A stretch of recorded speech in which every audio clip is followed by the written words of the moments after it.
Views कभी आ जाते हैं, कभी बिल्कुल भी नहीं आते। आप सबको एल्गोरिदम का एक फेस समझना काफ़ी ज़रूरी है। गाइज़ मैं अपने वाईटी स्टूडियो को ओपन करता हूँ और मैं आपको एक चीज़ दिखाता हूँ यहाँ पे। गाइज़ आप मेरे वीडियोस के व्यूज़ देखो, अगर 200 व्यूज़ आ रहे हैं तो लगभग 200 व्यूज़, 300 व्यूज़, 250 व्यूज़ इतने अप्रॉक्सीमेटली आ रहे हैं, ठीक है। और ये व्यूज़ इतने आ रहे हैं, ठीक है। जब मैं एक दूसरी कैटेगरी की वीडियोस डालता था तो अलग व्यूज़ आते थे, कंसिस्टेंट व्यूज़ आते थे, 10,000, 19,000, 12,000, 11,000 ऐसे गाइज व्यूज़ आते थे। गाइज आप सब इस चीज़ को लेकर काफ़ी परेशान रहते होंगे कि क्यों नहीं आ रहे। आज की इस वीडियो में हम डिटेल में समझेंगे। सो गाइज आपको एल्गोरिदम का ये फेज़ समझना बहुत ज़रूरी है। मैं आपको दोबारा से ही बात बोल रहा हूँ क्योंकि गाइज अगर आप इस चीज़ को नहीं समझोगे ना, आप ये सोचते रहोगे कि वीडियोज़ अपलोड कर दूँ और बस हो जाएगा, बस व्यूज़ आ जाएं किसी भी तरीके से। लेकिन गाइज़ मैं आपको एक इम्पॉर्टेंट बात बताता हूँ कि यूट्यूब आपको ग्रोथ करने पर ध्यान नहीं देना कि मेरा यूट्यूब चैनल ग्रो हो जाए, इस चीज़ पर ध्यान नहीं देना। यूट्यूब डाटा को समझ के ग्रो किया जाता है। मतलब गाइज आप डाटा को समझोगे कि अच्छा ये चीज़ ऐसा काम करती है, ये चीज़ ऐसा काम करती है, ये चीज़ ऐसा काम करती है, तो जभी तो गाइज आप जब डाटा के बेसिस पे काम करोगे तो ऑटोमेटिकली आपके कंसिस्टेंट व्यूज़ होने लगेंगे, हर चीज़ आपकी कंसिस्टेंट होने लगेगी। सो गाइज आप कहाँ पर गलती कर रहे हो ध्यान से समझना गाइज, जो मैं आपको बताना चाह रहा हूँ। गाइज आप क्या गलती कर रहे हो, आप बहुत सारी गलती करते हो, बहुत सारी। उसमें से मैं आपको सारी बताऊंगा ताकि गाइज आपको कोई कन्फ्यूज़न ना रहे। जैसे कि गाइज आप अलग कैटेगरी की वीडियोस डाल देते हो। अब अलग कैटेगरी की आप सोच तो ये रहे होंगे कि भाई नहीं, मेरा एक चैनल है टीचिंग का, अब मैं टीचिंग के तो डाल रहा हूँ फैसल भाई, वो तो एक कैटेगरी है। लेकिन गाइज आप ये गलती कर रहे हो, टीचिंग की तो डाल लो, लेकिन जब आप हिस्ट्री में एक्सपर्ट हो तो आप दूसरे की वीडियोस क्यों देख रहे हो कि उसने तो हिंदी की डाली थी, उसकी वो वायरल हो गई, चलो मैं भी डाल देता हूँ। आप यहीं पर गलती करते हो, जिस वजह से आपके जो 100 सब्सक्राइबर्स भी हैं उनका इंटरेस्ट लो हो जाता है, क्योंकि उन्होंने कमेंट करा, उनका इंटरेस्ट है हिस्ट्री के अगले पार्ट में, आप वो दे नहीं रहे।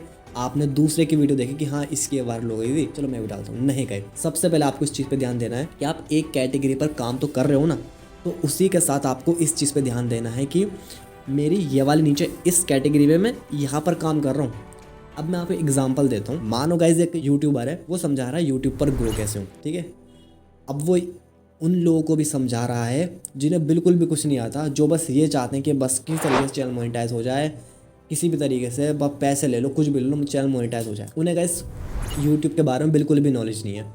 लेकिन दूसरी तरफ वैसे लोग भी हैं जो डाटा को समझना चाहते हैं, जो चाहते हैं हम डाटा को समझ के हम ग्रो करना चाहते हैं, चैनल मोनेटाइज होने में देर हो जाए लेकिन हम अच्छी तरीके से ग्रो करना चाहते हैं। अब वही इंसान जो उन लोगों को समझा रहा है कि आप कैसे मोनेटाइज कर सकते हो, और अगर वही इस कैटेगरी में आ जाए, आप कोई कैटेगरी से मैं, हाँ, लेकिन वो दूसरे लोगों को देखने लगे कि हाँ फैसल भाई की ये वाली वीडियो वायरल हो गई थी, मैं तो इस टॉपिक पर बना रहा हूँ, तो गाइज़ वहाँ पर हो जाएगी गड़बड़ी। आपको गाइज़ इस चीज़ का ध्यान रखना, जब आप टीचिंग कर रहे हो, हिस्ट्री पढ़ा रहे हो, तो हिस्ट्री पढ़ाओ।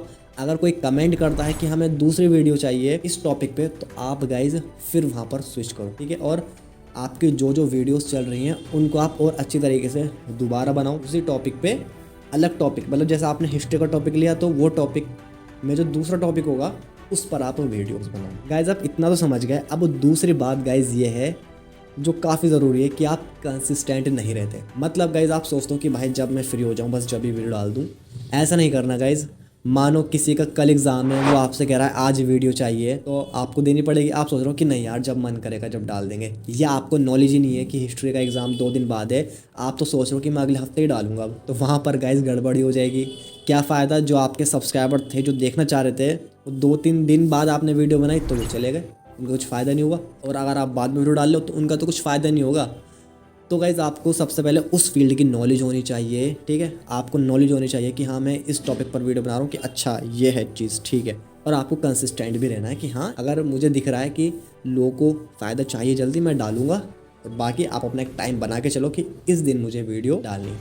जैसे गाइज़ मैं सोचता हूँ कि मैं एक दिन छोड़ के एक दिन वीडियो डालूँ, लेकिन कोई सब्सक्राइबर ने कहा कि भाई बहुत अर्जेंट है, तुम कंसिस्टेंट तो हो ही, मानो तुम एक दिन छोड़ के एक दिन बनाते हो ना, तो अगले दिन ये वाली वीडियो डाल देना फैसल भाई। लेकिन मैंने सोच रखा है कि मुझे अगले दिन वाली वीडियो डालनी है, कि जब मेरे सब्सक्राइबर्स ने कहा इस टॉपिक पर वीडियो बनाओ तो मैं उसको बाद में डाल दूंगा, जो मेरे सब्सक्राइबर्स ने कहा है उसको मैं पहले डाल दूंगा। तो इस चीज़ का गाइज आपको ध्यान रखना है। ये 4 चीज़ें गाइज मैंने आपको बताई हैं, जो चौथी मैं आपको बताने वाला हूँ, जो है गाइज वॉइस। गाइज आप अपनी वॉइस पर ध्यान नहीं देते। आपकी वॉइस जितनी क्लियर होगी ना उतना फ़ायदा होगा। अब गाइज मैं आपको एक चीज़ बताता हूँ, आप भी सोचोगे कि ये सच बात है। आप चाहे तो गूगल पर भी सर्च कर सकते हो। गाइज आप देखोगे ना कि यूट्यूब में सबसे इम्पोर्टेंट जो है वो वॉइस इंपॉर्टेंट है काफ़ी। आप मानो फ़ोन की स्क्रीन रिकॉर्ड कर रहे हो, वहाँ पर वॉइस ओवर कर रहे हो, तो आपको इस चीज़ का ध्यान देना है कि बाहर की नॉइस नहीं आए, मेरी वॉइस क्लियर लगे और मेरी वॉइस ज़्यादा तेज़ ना हो, तो लोगों को समझ में ना आए, लोगों को कान में चुभे। इस चीज़ का गाइज आपको ध्यान रखना है। मैंने आपको क्या 4 चीज़ें बताई हैं। आप सोचते हो ना कभी व्यूज़ आ जाते हैं कभी नहीं आते, तो क्यों नहीं आ रहे? क्योंकि आपने ये चीज़ नहीं समझ रखी। ठीक है, सबसे पहले गाइज मैंने आपको बताया है आपको एक टॉपिक पर वीडियो बनानी है। ठीक है, आपको कंसिस्टेंट रहना है। तो गाइज़ ये मैंने आपको 4 चीज़ें बताई हैं, आप इन चीज़ का ज़रूर ध्यान रखना। बाकी गाइज़ अगर आपको सीट या रिटेंशन के बारे में नहीं पता और अगर आप इन चीज़ को नहीं समझोगे तो गाइज़ आगे चल के आपके चैनल के लिए काफ़ी नुकसान हो सकता है। आपका सीटीआर अगर आज अच्छा रहा तो हो सकता है 2-3 दिन बाद फिर डाउन हो जाए। तो आपको उसको कैसे मेंटेन करना है, सीटीआर रिटेंशन क्या होता है, समझना है आपको डीपली, तो आप इस वीडियो के ऊपर क्लिक करके फुल डिटेल में समझ सकते हो।